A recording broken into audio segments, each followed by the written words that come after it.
Capítulo 1. Para entender el Segundo Imperio Mexicano, necesitamos ver el panorama completo más allá de nuestras fronteras. Piensa en el siglo XIX. Fue la era del imperialismo, una carrera frenética donde las grandes potencias competían por conquistar territorios, asegurar recursos y abrir nuevos mercados para sus productos. Imagina a Francia e Inglaterra, transformadas en gigantes económicos por la revolución industrial. Sus fábricas no daban abasto y necesitaban materias primas baratas y al mismo tiempo más lugares donde vender todo lo que producían. América Latina se convirtió en el objetivo perfecto. Pero había un problema. Estados Unidos ya estaba creciendo como una nueva potencia y tenía su propia regla del juego, la doctrina Monroe, que básicamente decía América para los americanos. Aquí es donde entra Napoleón III, el emperador de Francia. Él vio en México una oportunidad de oro. No solo quería nuestros recursos y mercados, sino que soñaba con crear una Latinoamérica unida por la cultura francesa para hacerle contrapeso al poder de Estados Unidos. De hecho, fue él quien popularizó ese término con una intención muy clara. Europa no nos veía como un país lejano y sin importancia, nos veía como un muro de contención para frenar el avance estadounidense. Por eso, potencias como Francia, Inglaterra, Bélgica y hasta Austria presionaron a México para que reconociera la independencia de Texas, intentando poner un alto a la expansión del vecino del norte. México se negó, pero la tensión ya estaba en el aire. En este gran ajedrez mundial, México era mucho más que un país con problemas internos. Éramos la pieza clave en un juego de poder entre imperios. Europa nos veía como su puerta de entrada a América, mientras que Estados Unidos nos consideraba parte de su patio trasero. Y justo en medio de este torbellino estaba México, fracturado por la lucha entre liberales y conservadores.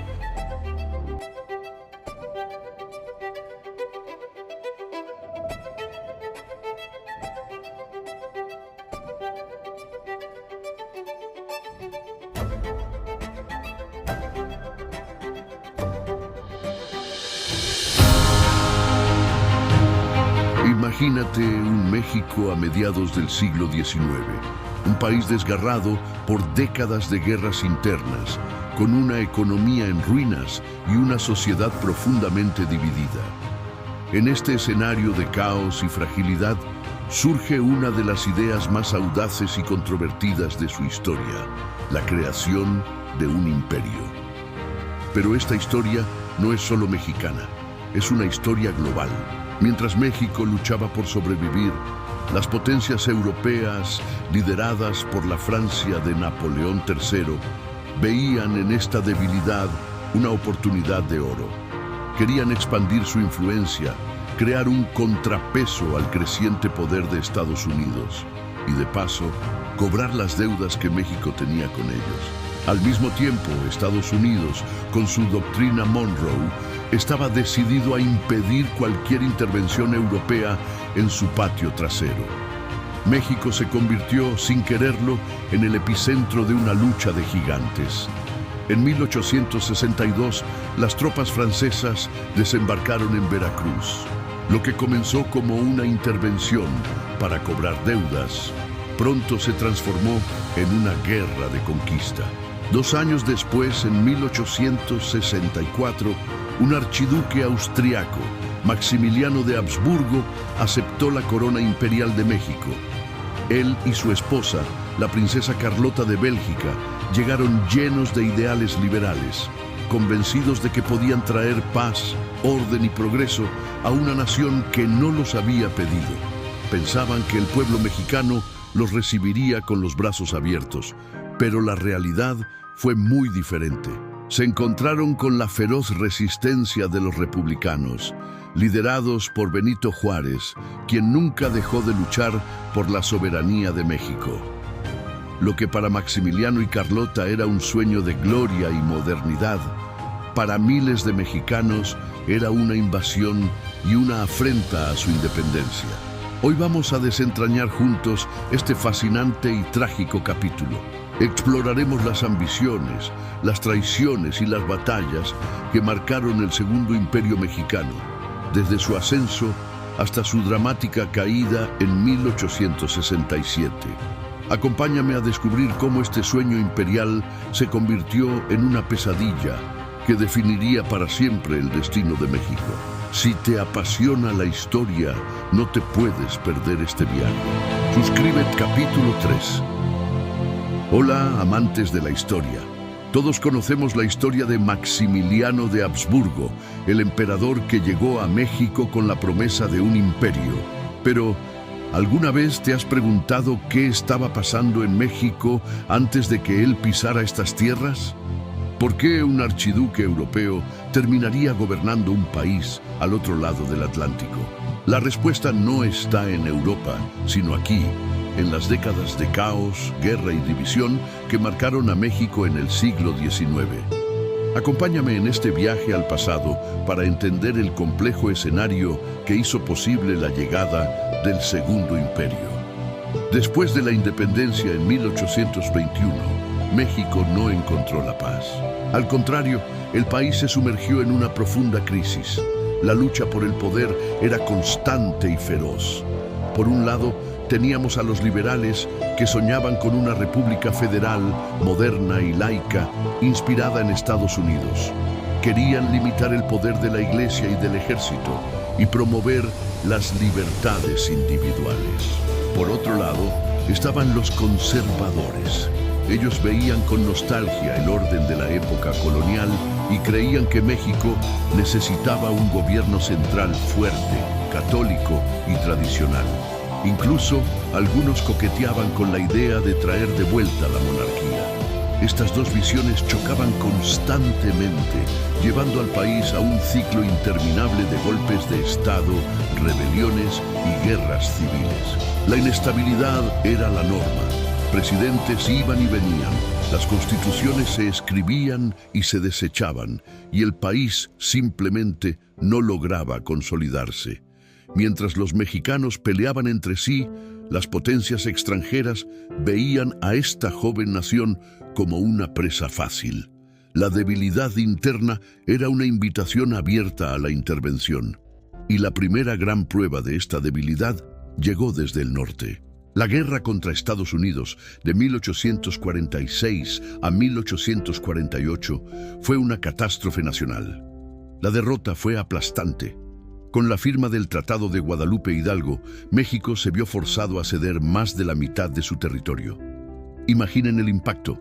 Estados como California, Nevada, Utah, Arizona, Nuevo México y Texas pasaron a manos estadounidenses. Fue un golpe devastador para la moral y la soberanía del país. La herida era profunda y demostró que la desunión interna tenía consecuencias terribles en el escenario mundial. El país quedó mutilado y humillado, y la sensación de vulnerabilidad era palpable. Pero las presiones no terminaron ahí. Francia, otra gran potencia de la época, también tenía sus ojos puestos en México. Años antes, en 1838, ya había ocurrido un primer conflicto conocido como la Guerra de los Pasteles. Aunque el pretexto fue la reclamación de un pastelero francés por daños a su negocio, en realidad fue una demostración de fuerza. Francia bloqueó el puerto de Veracruz, el más importante del país, para presionar al gobierno mexicano a pagar una indemnización exorbitante. Aunque el conflicto se resolvió, dejó una lección muy clara. Las potencias europeas no dudarían en usar su poder militar para proteger sus intereses económicos y políticos en México.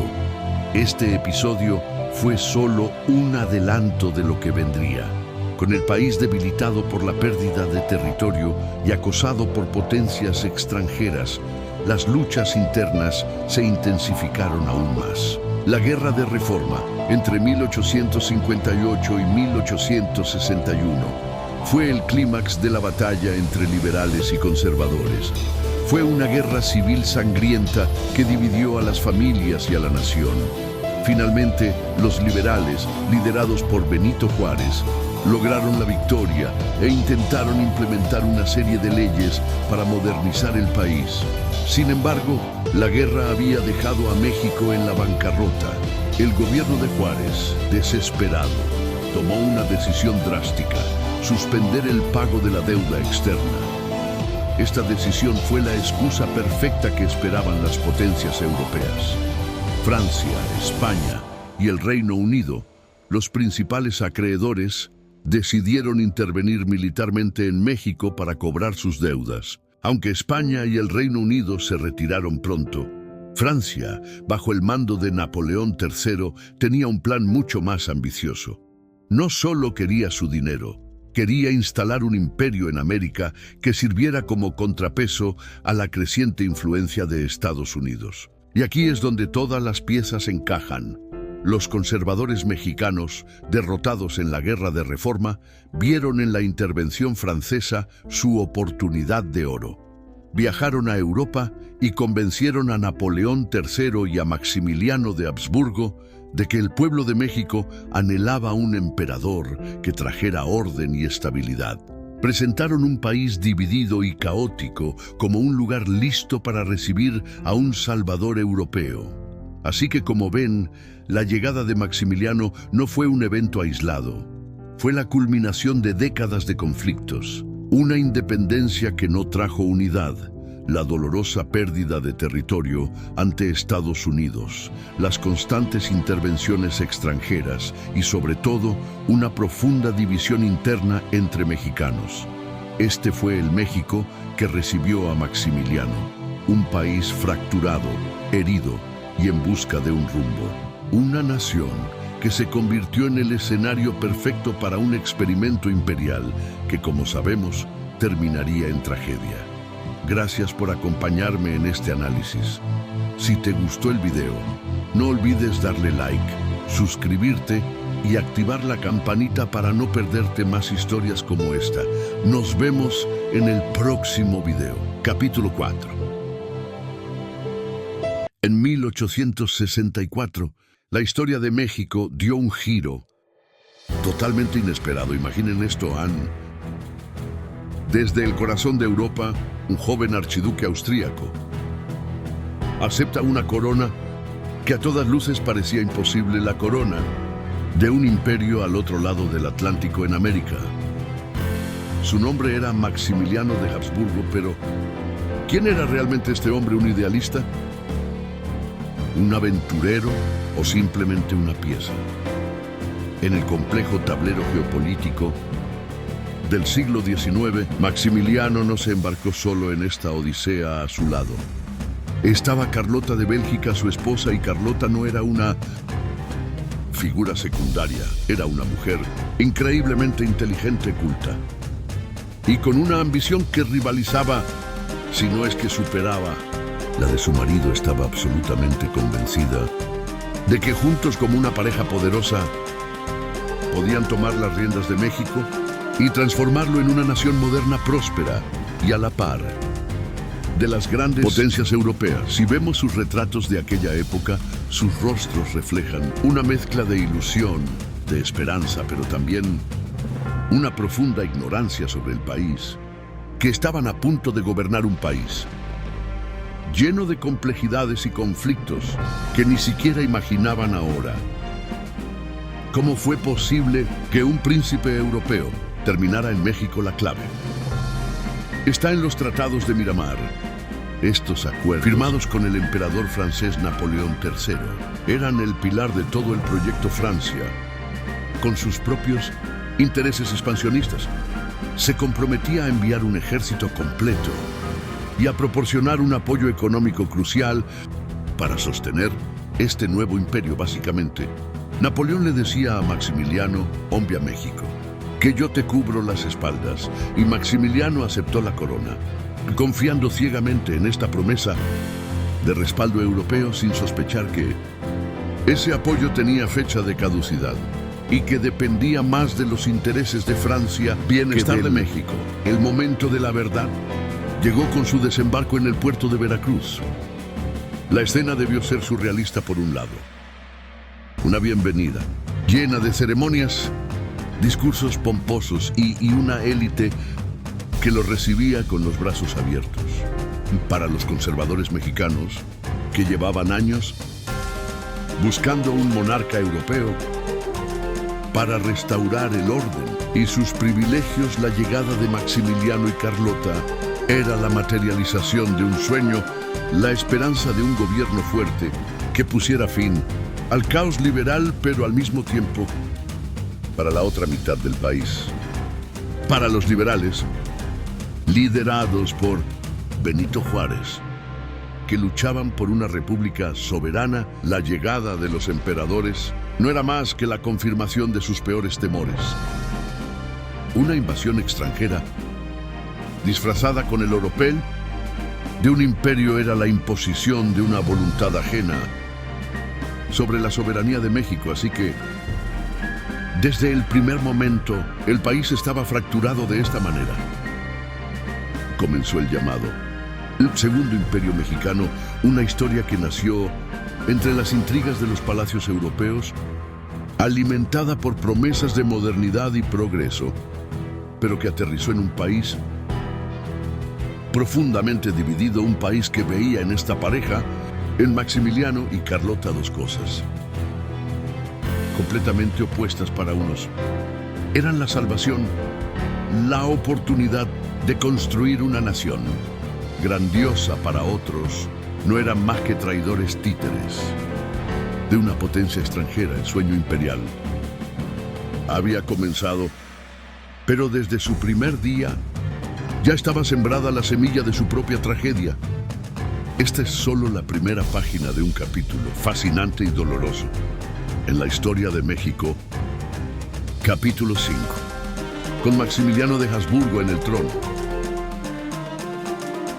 el Segundo Imperio Mexicano comenzó a tomar forma. El archiduque austríaco, ahora convertido en emperador, llegó a México con la intención de gobernar con ideas modernas y un espíritu de conciliación. Creía que podría unir a un país fracturado por años de guerra. Sin embargo, la realidad mexicana era muchísimo más compleja de lo que él y su esposa Carlota habían imaginado. Desde su castillo en Europa, desde el castillo de Chapultepec, Maximiliano se puso manos a la obra. Lo que sorprendió a todos, tanto amigos como enemigos, fue el rumbo que tomó su gobierno. En lugar de ser el títere conservador que muchos esperaban, empezó a impulsar reformas que parecían sacadas de un manual. Liberal, por ejemplo, luchó por la libertad de culto, algo que enfureció a la Iglesia Católica, uno de sus principales apoyos. También impulsó la educación pública y, sorprendentemente, defendió la propiedad comunal de los pueblos indígenas, intentando protegerlos de los abusos de los grandes terratenientes. Estas medidas eran tan progresistas que dejaron desconcertados a los propios liberales, que lo combatían. ¿Cómo era posible que este emperador europeo estuviera implementando las mismas políticas por las que ellos habían luchado? Pero mientras ganaba el respeto de algunos, perdía el apoyo de los conservadores, que lo habían traído al poder. Se sentían traicionados, pues esperaban que Maximiliano restaurara sus antiguos privilegios, no que los limitara a su lado. La emperatriz Carlota no era solo una figura decorativa, era una mujer inteligente, oculta y con un fuerte carácter político. Se convirtió en la mano derecha de Maximiliano, participando activamente en las decisiones de gobierno y actuando como regente cuando él se ausentaba de la capital. Carlota organizaba fiestas y eventos sociales para fortalecer la imagen de la monarquía, pero también recorría el país, visitaba hospitales y escuelas, y se interesaba por los problemas de la gente.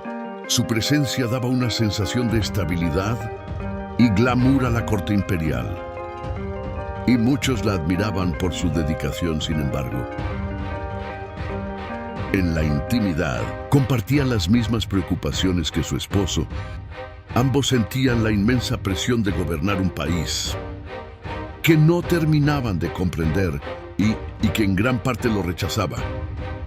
La verdad es que el imperio de Maximiliano tenía una debilidad fundamental: no se sostenía por sí mismo. Su poder dependía casi por completo de las tropas francesas, el que Napoleón III había enviado para apoyar. Sin el ejército francés, el emperador no tenía la fuerza militar necesaria para controlar el vasto territorio mexicano, ni para hacer frente a las guerrillas republicanas lideradas por Benito Juárez, que nunca dejaron de luchar. Cada victoria del ejército imperial era celebrada con gran pompa en la Ciudad de México. Pero esas victorias eran a menudo espejismos. El control del imperio era frágil y se limitaba a las zonas donde había presencia militar francesa en el norte y el sur del país. La resistencia republicana se mantenía firme, esperando el momento oportuno para contraatacar. Así, el Segundo Imperio Mexicano era un proyecto lleno de contradicciones. Teníamos un emperador liberal sostenido por conservadores traicionados, un gobierno que intentaba ser progresista, pero que dependía de una invasión extranjera, una corte lujosa en la capital. Mientras el resto del país seguía en guerra, Maximiliano y Carlota soñaban con construir una nación moderna y próspera, pero sus sueños estaba construyendo sobre cimientos muy inestables. Lo que no sabían era que, al otro lado del Atlántico, los vientos de la política internacional estaban a punto de cambiar drásticamente. Napoleón III comenzaba a enfrentar sus propios problemas en Europa, y la presión de Estados Unidos para que retirara sus tropas de México era cada vez mayor, y el tiempo se estaba agotando para el sueño imperial. El apoyo extranjero que lo mantenía con vida pronto comenzaría a desvanecerse, dejando a Maximiliano y Carlota solos frente a su destino. El trágico final de esta historia se acercaba, aunque ellos todavía se aferraban a la esperanza. Gracias por acompañarnos en este viaje por la historia de México. Si te gustó este video, no olvides darle like. Capítulo 6. ¿Sabías que el destino de México estuvo una vez ligado a una guerra que no era suya? Hoy vamos a viajar a un momento clave de la historia, uno que a menudo pasa desapercibido. Hablemos de cómo la Guerra Civil de Estados Unidos selló el destino del Segundo Imperio Mexicano. Imaginen el escenario. Estamos en 1861. Mientras México se debate bajo la intervención francesa y la imposición de Maximiliano de Habsburgo como emperador, al norte estalla un conflicto monumental: la Unión contra la Confederación. Estados Unidos se desangra en una guerra civil que durará 4 largos años. Toda su energía, recursos y atención están puestos en esa lucha interna. Para ellos, lo que pasaba más allá de su frontera sur era en ese momento un problema secundario. Esta distracción fue la oportunidad de oro para Napoleón III, el emperador francés. La famosa doctrina Monroe, esa política estadounidense que advertía a las potencias europeas que no intervinieran en el continente americano, quedaba prácticamente en pausa, sin la amenaza de una respuesta inmediata de su poderoso vecino. Francia vio el camino libre para establecer una monarquía en México, una que sirviera a sus intereses y contuviera la expansión estadounidense. Así, con Estados Unidos ocupado, el imperio de Maximiliano pudo nacer y consolidarse, al menos en apariencia. Los franceses enviaron tropas, los conservadores mexicanos le dieron su apoyo, y por un tiempo pareció que el proyecto imperial podría tener éxito. Los republicanos, liderados por Benito Juárez, luchaban valientemente, pero estaban en clara desventaja frente al poderío militar francés. Pero la historia, como siempre, tiene giros inesperados, y el gran giro llegó en abril de 1865. La Guerra Civil estadounidense llegó a su fin. La Unión, bajo el liderazgo de Abraham Lincoln, salió victoriosa. El país, aunque herido y con cicatrices profundas, estaba unificado de nuevo y listo. Para reafirmar su poder en el continente, la pausa había terminado. Estados Unidos volvió a mirar hacia el sur y no le gustó nada lo que vio. Un emperador europeo instalado en México, una violación directa a sus principios. El gobierno estadounidense, primero con Lincoln y tras su asesinato, con su sucesor Andrew Johnson, fue categórico. No reconocerían jamás al imperio de Maximiliano para ellos. El único gobierno legítimo de México era la República de Benito Juárez, y no se quedaron solo en palabras. La política estadounidense cambió de la noche a la mañana. Comenzaron a ejercer una presión diplomática inmensa sobre Francia, exigiendo la retirada de sus tropas, pero el apoyo fue mucho más allá de repente.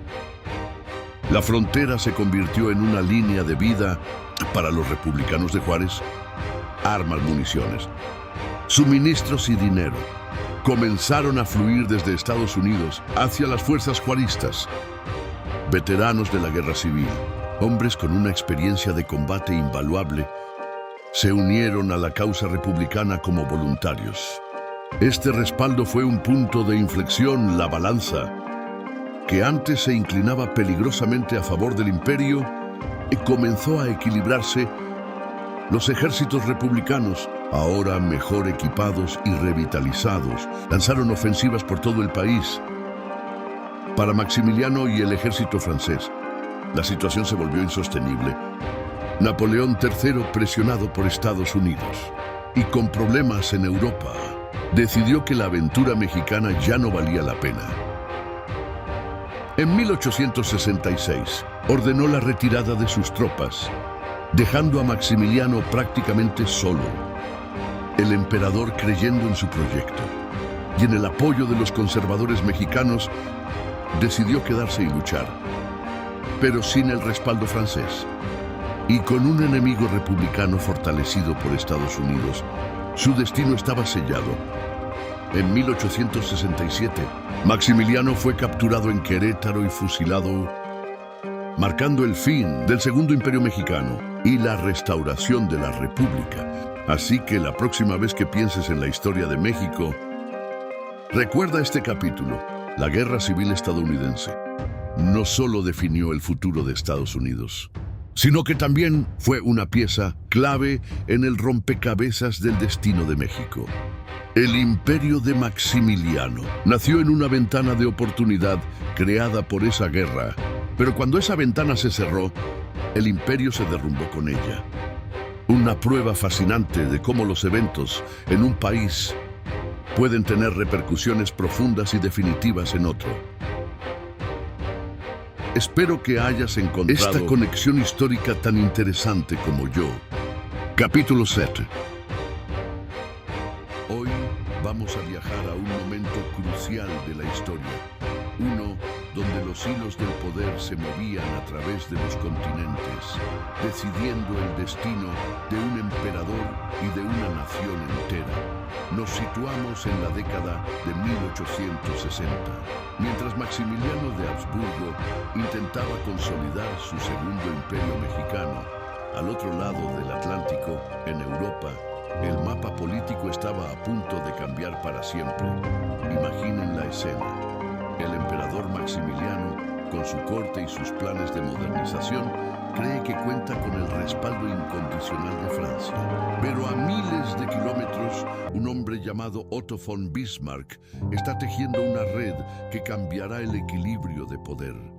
En 1866, Prusia, liderada por Bismarck, le da una paliza militar a Austria en la batalla de Sadowa. Esta victoria no es un evento aislado.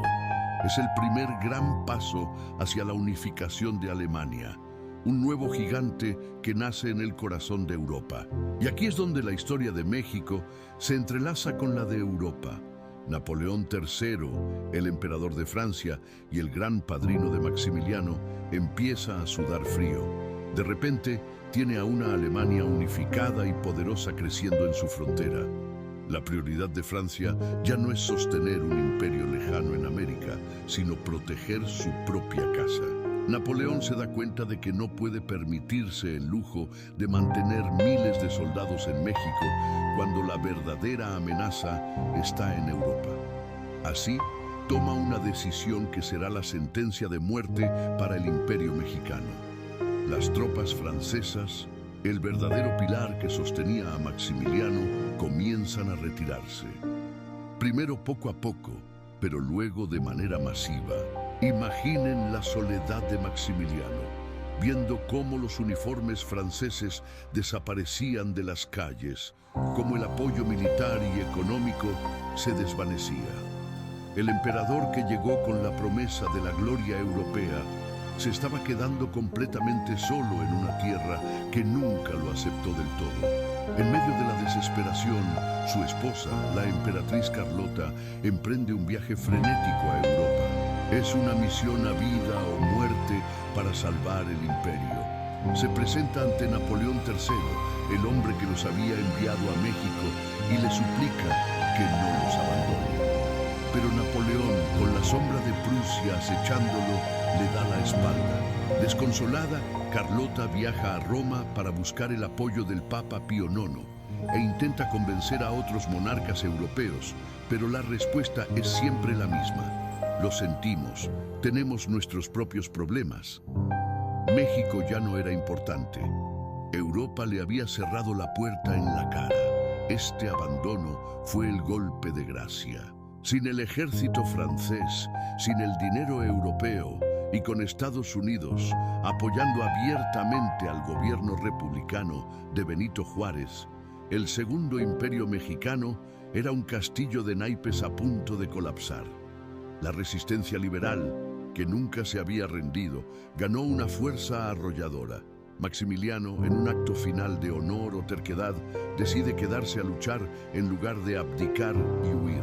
Se atrinchera en la ciudad de Querétaro junto a sus últimos generales leales. Pero ya era demasiado tarde.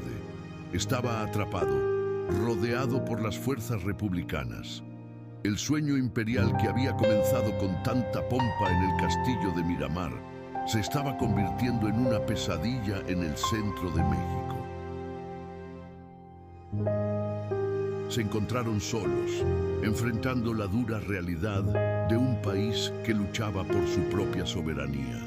El sueño imperial se había desmoronado y el emperador se enfrentaba a su trágico destino. Gracias por acompañarnos en este viaje por la historia. Si te gustó este video, no olvides darle like, suscribirte y activar la campanita para no perder.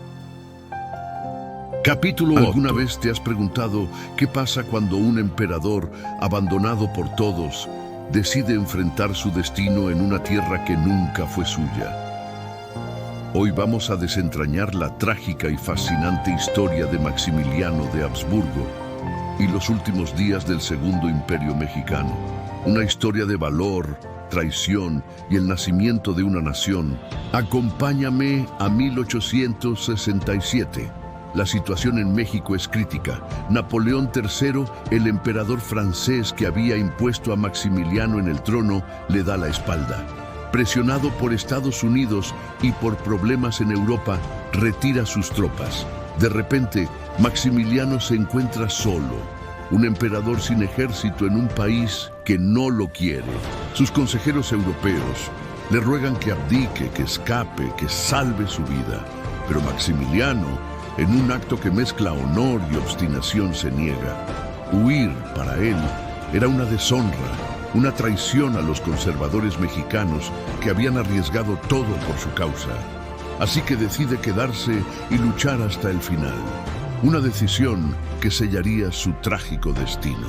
Con un puñado de hombres leales, entre los que destacan sus generales más valientes, Miguel Miramón y Tomás Mejía, Maximiliano establece su último bastión en la ciudad de Querétaro. La elección no es casual. Querétaro es una ciudad fortificada, un lugar simbólico. Desde allí, planea resistir el avance imparable de las fuerzas republicanas. Al otro lado del campo de batalla se encuentra el general Mariano Escobedo, un estratega implacable al mando del ejército del norte fiel a la causa de Benito Juárez, el presidente legítimo que nunca dejó de luchar por la República. El escenario está listo para el enfrentamiento final. El sitio de Querétaro comienza. Durante 72 días, la ciudad se convierte en un infierno. El ejército republicano la rodea por completo, cortando suministros de agua y comida. El hambre y las enfermedades comienzan a hacer estragos entre los defensores imperiales y la población civil. Maximiliano, a pesar de estar enfermo de disentería y visiblemente debilitado, recorre las trincheras intentando animar a sus tropas. Comparte las mismas privaciones que sus soldados, duerme en el suelo y come lo poco que hay. Demuestra un coraje personal innegable, pero la situación es desesperada. Los bombardeos son constantes y cada día que pasa, las filas imperiales se reducen. La esperanza se desvanece poco a poco. La noche del 14 de mayo, la suerte del imperio se decide no en el campo de batalla, sino por una traición. El coronel Miguel López, uno de los hombres de confianza de Maximiliano, abre una de las puertas de la ciudad a las fuerzas republicanas a cambio de salvar su vida. Las tropas de Escobedo entran sigilosamente en Querétaro. La sorpresa es total. Maximiliano es despertado en medio de la noche y al ver que todo está perdido, intenta una última y desesperada huida hacia el Cerro de las Campanas, una colina a las afueras de la ciudad. Pero es inútil. Al amanecer, rodeado y sin escapatoria, el emperador entrega su espada. Con él caen también sus leales generales, Miramón y Mejía.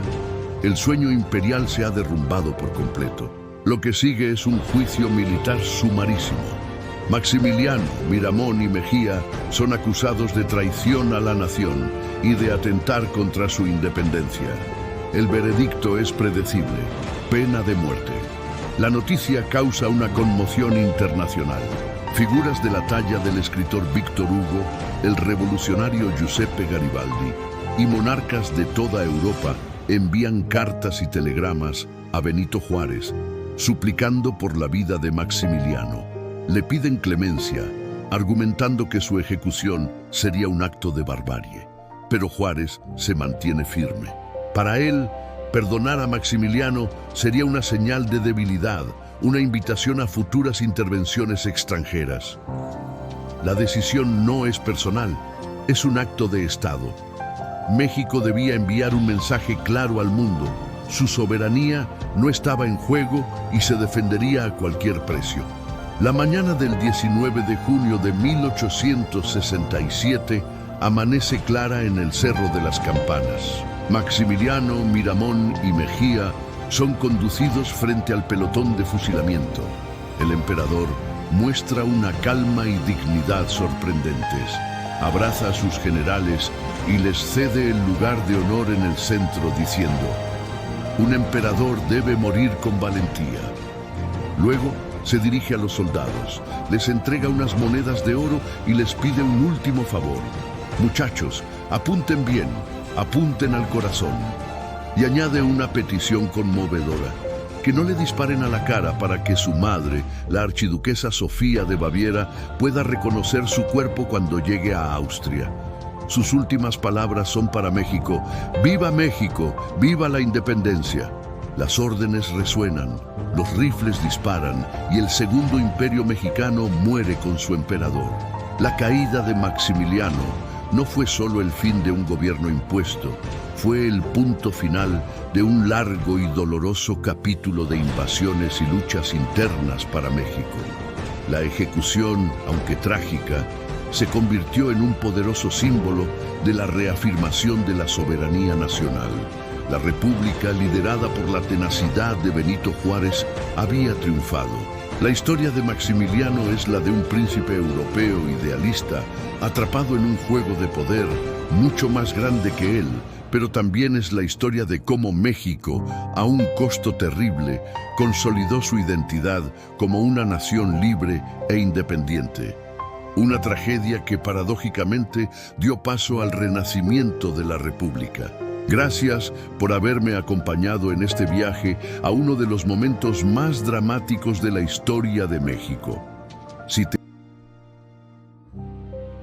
¿Sabían que en el siglo XIX un príncipe europeo se convirtió en emperador de México? Esta no es una novela de ficción, es la increíble y trágica historia del Segundo Imperio Mexicano. Acompáñenme a desentrañar cómo un sueño imperial se convirtió en una pesadilla y cómo, de sus cenizas, México reafirmó su destino. Todo comenzó en un México dividido y agotado por décadas de conflictos internos. Los conservadores mexicanos, derrotados en la Guerra de Reforma, vieron una oportunidad. Buscaron en Europa a un monarca católico que pudiera traer orden y estabilidad. Y lo encontraron en Maximiliano de Habsburgo, un archiduque austriaco, con el apoyo del emperador francés Napoleón III, quien tenía sus propios planes expansionistas para América. Así, en 1864, Maximiliano y su esposa, la princesa Carlota de Bélgica, desembarcaron en Veracruz. Llegaron con grandes sueños y una visión liberal. Pensaban en un México moderno, con leyes progresistas que, curiosamente, disgustaron a los mismos conservadores que los habían invitado. Imaginaban un imperio que respetara los derechos de los indígenas y que impulsara la cultura y la ciencia. Suena bien, ¿verdad? Pero la realidad fue un golpe brutal. Se encontraron con un país que no los quería. La mayor parte de México, liderada por el presidente Benito Juárez y sus fuerzas republicanas, nunca aceptó la imposición extranjera. Juárez, desde su gobierno itinerante, encarnaba la resistencia y la defensa de la soberanía nacional. Para él y para miles de mexicanos, Maximiliano no era más que un usurpador, una marioneta de Francia. El imperio de Maximiliano nunca tuvo un control real sobre el país. Su autoridad dependía completamente de las bayonetas del ejército francés. Mientras los soldados europeos estaban presentes, el imperio se sostenía de manera precaria. Pero la guerra de guerrillas de los republicanos no cesaba, desgastando al enemigo día tras día en cada rincón del territorio. El principio del fin llegó desde el otro lado del Atlántico. Francia, enfrentando problemas en Europa y la creciente presión de Estados Unidos, que acababa de terminar su guerra civil, decidió que la aventura mexicana era demasiado costosa. En 1866, Napoleón III ordenó la retirada de sus tropas. De la noche a la mañana, Maximiliano se quedó solo. Carlota, desesperada, viajó a Europa para suplicar ayuda al Papa y a Napoleón, pero sus ruegos fueron en vano. La tensión la llevó al borde de la locura, de la cual nunca se recuperaría. Mientras tanto, en México, Maximiliano se enfrentó a su destino. Ignorando los consejos de quienes le sugerían abdicar y huir, decidió quedarse y luchar junto a los pocos generales mexicanos que le eran leales. Creía que su honor como Habsburgo se lo exigía. El acto final tuvo lugar en Querétaro. Después de un largo y penoso sitio, las fuerzas imperiales fueron derrotadas. Maximiliano fue capturado y tras un juicio militar fue sentenciado a muerte. El 19 de junio de 1867, en el Cerro de las Campanas, el emperador austriaco fue fusilado junto a sus generales Miguel Miramón y Tomás Mejía. Sus últimas palabras, según se cuenta, fueron «¡Viva México!». La caída del Segundo Imperio no fue solo la tragedia de un hombre idealista, pero equivocado. Fue la victoria rotunda de la República y la soberanía de México. Demostró al mundo que, a pesar de sus divisiones, México no toleraría un gobierno impuesto por una potencia extranjera. Benito Juárez regresó triunfante a la capital, pronunciando su famosa frase: entre los individuos, como entre las naciones, el respeto al derecho ajeno es la paz. Este fascinante episodio dejó una marca imborrable en nuestra historia. Nos enseñó que los proyectos políticos que no nacen de la voluntad del pueblo están están condenados al fracaso. Pero también nos dejó un legado cultural, desde la arquitectura hasta ciertas costumbres que se arraigaron en esa época. Hoy, recordar el Segundo Imperio Mexicano es recordar la increíble resiliencia de nuestra nación. Es entender